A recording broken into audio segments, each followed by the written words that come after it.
बिस्मिल्लाहिर्रहमानिर्रहीम अल्हम्दुलिल्लाहि रब्बिल आलमीन अम्मा बाद। उम्मीद है तो सब साथी खैरियत सां हूंदो।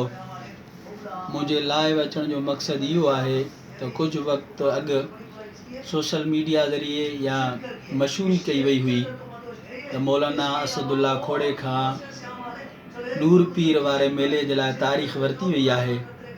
रात असांजी उन सां मुलाक़ात थी जंहिंमें अमीर साहब मौलाना मोहम्मद इसाक लगारी साहब भी हुआ।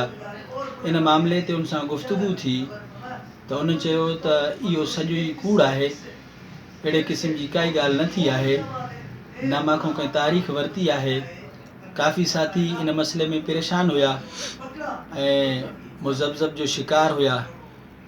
तो इन बारे में मुझे ख्याल आयो तो लाइव अची करे साथियुनि खे आगाह कयो वञे तो मौलाना असदुल्ला साहब इन शइ जी तरदीद कई है जेको मीडिया के ज़रिए भुलायो वियो आहे। इहो सभु कूड़ है, मौलाना असदुल्ला खोड़ो कोन थो अचे ऐं मुंहिंजो ही पैगाम जंहिं ताईं पहुचे इनके अॻिते पहुचायो तां त साथी इन शइ को आगाह थी वञनि। अल्लाह खां दुआ है तो अल्लाह तबारक व तआला अव्हांखे सलामत रखंदो। मौलाना निसार अहमद मार नायब अमीर जेयू आहे तालका ॾेर की।